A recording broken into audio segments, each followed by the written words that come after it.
You know what? Maybe you're right, but it's very difficult. And maybe you guys can help me. I was hoping we'd do a little group therapy today.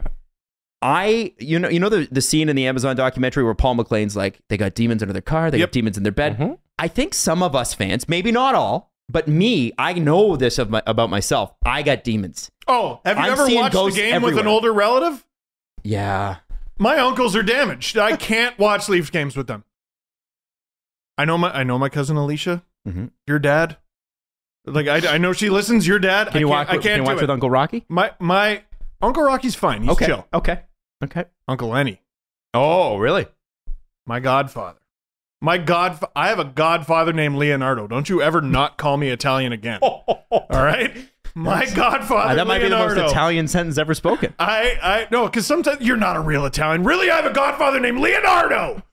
I haven't answered Adam's question. So, no, wait. Hang on. We'll get to it. I'm going to throw to you next. All right. I cannot watch because they turn over the puck once. Nope. Well.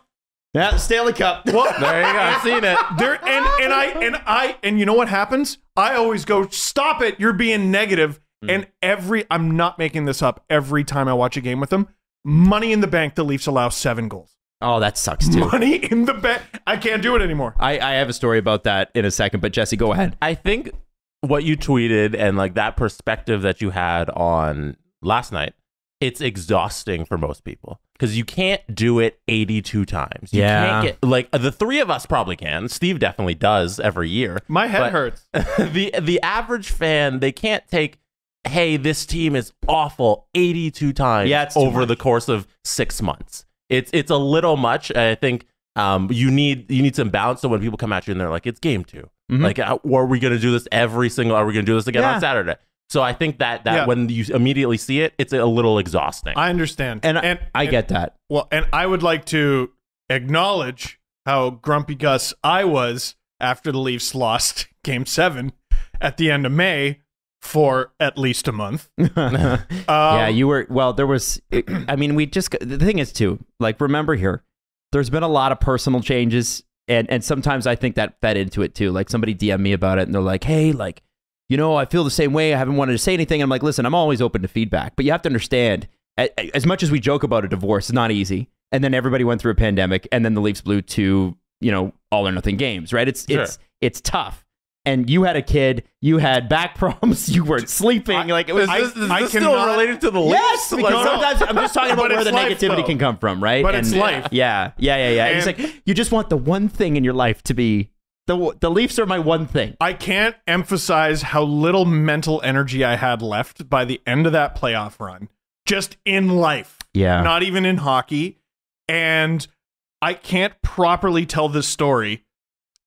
One day I will, but I lost an unforgivable amount of money because they blew a 3-1 series lead.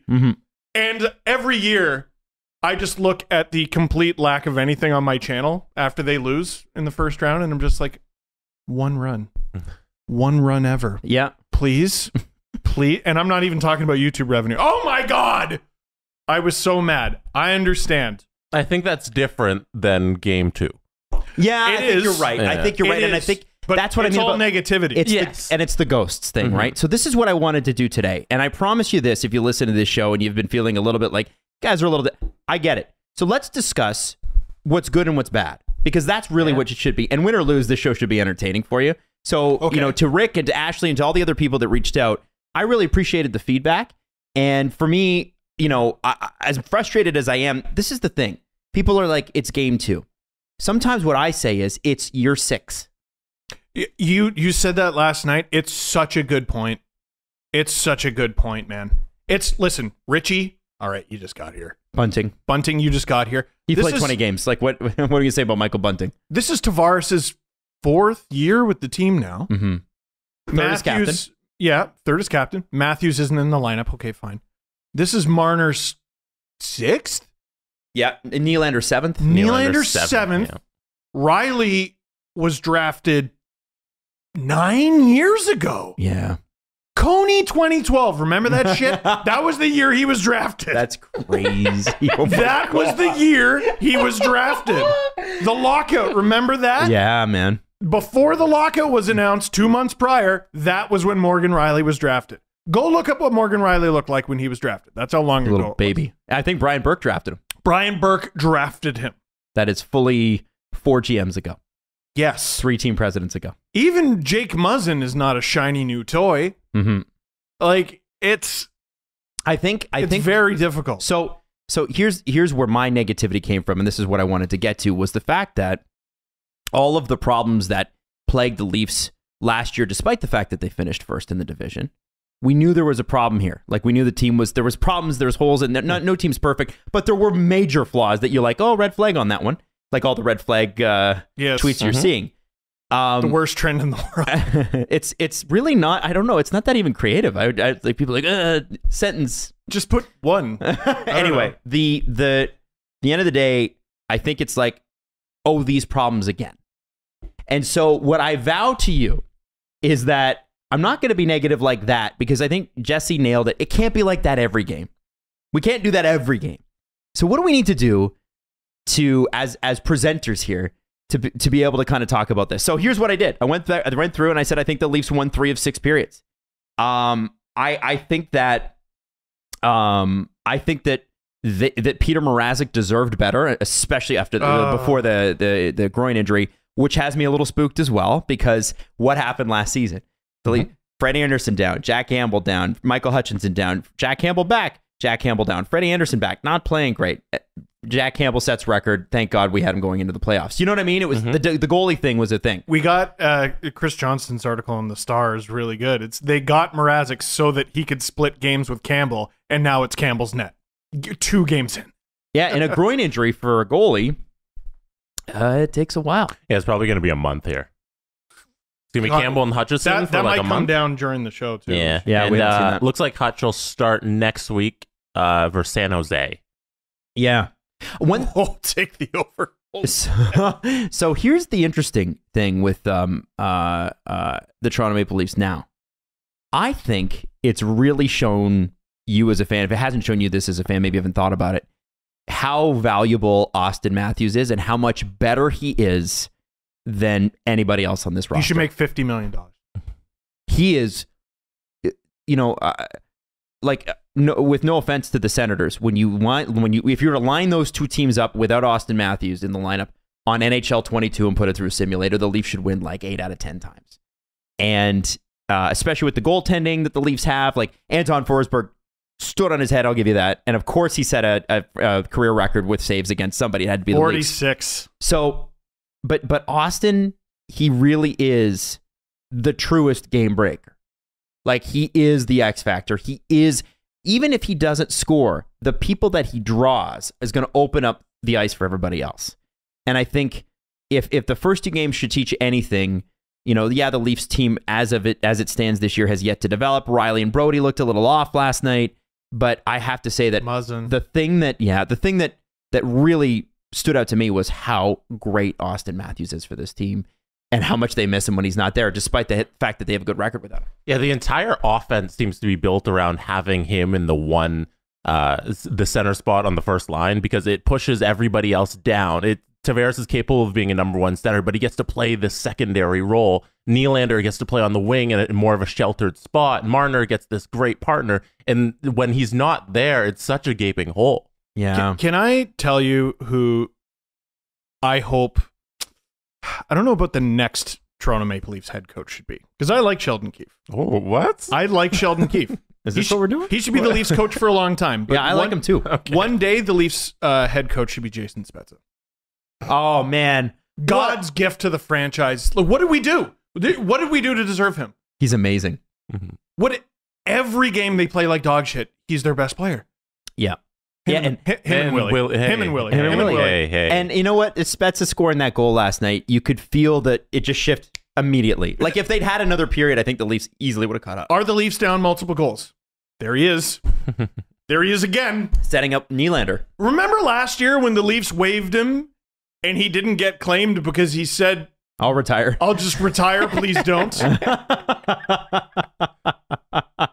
Run for mayor. Yeah. Like, what? Also, how dare Dubas waive Spezza? I know. Don't do that. But he was like, okay, by the way, why he waived Jason Spezza, I'm pretty sure, like, so that he could protect Jimmy Vesey. Well, look how that turned out. Like, well, I don't know. There were other options, I'm sure. Wow. Other than waving Jason friggin' Spezza. And if I'm another GM this year, based on how Spezza played last year, you go yoink, haha. Yeah, I'm taking him. Oh, he's retired. Bummer. Sorry, Kyle. Yeah. Cool. That's not happening this year. He's not getting waived. Not after what 30 points last year. Yeah, first PP. Like he's not getting waived. He's so unbelievable. So and gift. And I love. Is there anything more satisfying than see William Nylander succeed? He was the best player in the playoffs for them last year, and 2 absolute dynamite William Nylander shots in 2 games. Okay. Unbelievable. There's a lesson here. I learned something by having fans back in the building. Okay. Because you can really take a temperature check. Because hockey Twitter is like kind of its own thing. Sure. Twitter does not represent the real world. It's not real life. Doesn't. It's not. No, but 20,000 people is a good sample size. You know? So, William Nylander with 2 amazing what? Goals. 2 amazing goals. 2 amazing shots. 2 amazing shots. Mm-hmm. Well, that'll get you up out of your seat. Mm-hmm. The play that I admired the most from him was him. There was a play that was tweeted yesterday. Brett Kulak goes to make a puck out of the corner, and William Nylander swoops in and goes, "You thought," and just takes it. Jeff Petrie goes, "Actually, it's mine." And William Nylander goes, "No, it's frigging not." He just gronks him off of the puck. And even your uncle, who hates this dude, not mine. Your uncle's like, William? Uncle Nardo, I've never called him that once in my life. Okay. Uncle Lenny would be like, "That is a great, strong play." What is the biggest... Okay, so yesterday was in Ottawa. Yep. That's a little different.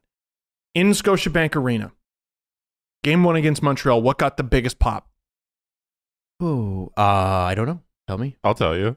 Austin Matthews pregame standing. Yeah. Okay. After that moment, right. let's be honest. 20,000 people in Scotiabank were sitting on their hands. Except for there was a moment where they weren't. Austin Matthews in his t-shirt suit. After the game he looked started. Good. Miami Vice. Very cool. He looked very cool. The 5-on-3 penalty kill. Justin Hall blocking a shot. Okay. That was great. Fans left the building that night liking David Kampf a little more. Yep. Liking Justin Hall a little more. Everyone who blocked a shot on that penalty kill, more.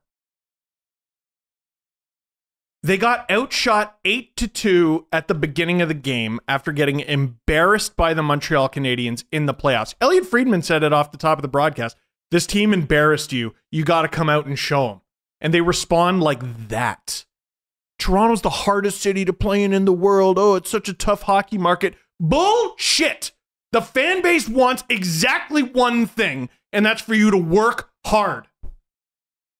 Justin Hall goes, "Yeah, I should have had the seam," and he was beating himself up for how he played it, but he made up for it by literally sacrificing his ass. He went, and he shoved his entire body in front of that puck. He was amazing. Tim Brent, in a season where they didn't even come close to the playoffs, blocked the shot with his nuts over a decade ago, and we still talk about it. This fan base talks about Shane Corson shutting down Alexei Yashin. Where they in a year where they won 2 rounds. That's it. But it's legendary. Gary Roberts, where they won 2 rounds. We still talk about Darcy Tucker, who got bought frigging out. We talk about Ty Domi, who got bought frigging out or traded in Nashville, whatever it was. Literally just work hard. That's all we want. That's all we want. Yeah. Well, you've seen it from Willie. And that's the thing. That's the guy that everybody gets on about, quote unquote, not working hard. And I know they've had their challenges with him. They talk about that. They've been open about the fact that off ice he's an enigma. Right. That's what they always on say. ice he takes shifts off. I haven't seen him take a shift off through 6 periods. And I didn't see that in the playoffs. I didn't see him take a shift off in the playoffs. It's a whole new William Nylander. It's great to see. This was from Jonas Siegel in his article this morning. Expected goals when William Nylander is on the ice is 70%. Wow. That's absurd. Wow. It's not sustainable, but right now through 2 games, 70% is unreal. That's a man. Yeah. Like that dude has His chest hair has chest hair and biceps. Like that is a physical specimen, and he's figured it out. I love it about him. You know what? That play that you mentioned, I saw it, and then I saw it again on Twitter, the one where you took it away. It was very Mark Stone. That's what Mark Stone, to me, the best part about Mark Stone, he's got a lot of great qualities, and unfortunately he took a weird shot last night and is like injured. Did you see that? No. He like wound up for a shot and then like hurt himself, and they had to, I think it was something in his leg, and I haven't seen any announcement on what exactly the injury is yet, but he was almost literally carried off the ice. Like he skated to the bench and then he had to be helped to the dressing room. Oh, I didn't. It's just a wonky thing. He took a shot and then whatever. But Mark Stone, one of the things that is so great about him, and what makes him so effective, and what was so surprising about how he played against Montreal, is that he's a takeaway machine. He will take the puck away from you again and again and again. Bingo. That's what I loved about that. So, you know, it's a the first couple games of the season are going to be a bit of a mixed bag. And you know, the thing is with the Leafs, as Leaf fans, we were used to them coming out and just scoring and steamrolling people with goals, right? It was like it's 10-6. Toronto, Winnipeg, you know, like it just crazy. Right. So that is clearly not what's happening this year. No. Also, let me throw this at you. We got to talk about the Tavares penalty at the end of the game. Yeah. Okay. So I mean, it's not a penalty. So first off, as an aside to that, is there ever ever a time where Sheldon Keefe just even talks to you where you're not a little intimidated? Oh man, imagine him yelling at you, but like there isn't the air of he'll get fined $25,000 for giving you legitimate criticism. Like, is Tavares going to get fined today? He called the call brutal. Is he going to get fined? He's right. Make the refs available. Like, I saw someone was like, yeah, but like I'm looking at it right now. It's on the screen. Oh, you can see from the angle that the ref is on, you can't blame him for making that call. Yes, I can. What's Tavares supposed to do? Cheat to the camera? This isn't friggin' Instagram. There's less than a minute left in the game. Get the call right! That's a guy who's been in the league for over a decade. You're standing right in front of it. There's less than a minute to go in a one-goal game. That's the captain of the visiting team. And you make that call. It's not his fault. It's yours. You suck. Now, what I will say to that is that I feel like they're cracking down on a couple things this year. Obviously, cross-checking is a big one. They've been out there about that. And that's the right thing to do. Cross-checking needs to stop. Except for when Shea Weber comes back, then they'll be like, well, Shea Weber can do it. And then number two, I think they're going to go anytime a stick gets near the hands. They've been calling that listen, his stick twice. His stick does get near the hands. Yeah, I'm not saying it made contact. I'm not saying I agree with it. But I can see why the call was made. I can see it. Easily can see it. There's two distinct moves there. There's the one before the red line, and then the second one when he actually gets the puck. And he chops here 1, and then he chops here again 2. They don't call the 1. They don't. They call 2. They call 2. So there's 2 opportunities. But 2 is clean. Yeah, but if from the angle of the ref down the ice, like exactly what Adam just said, anytime that stick comes up and it's near, it was also near his face. It came up near his hands and near the middle of his body, right here. That's nowhere near his face. Well, then it's near his hand. It's near the middle of his body, and there's 2 hacks at it, and Tavares gets called. It's the wrong call. It's an unfortunate call in a very unfortunate time.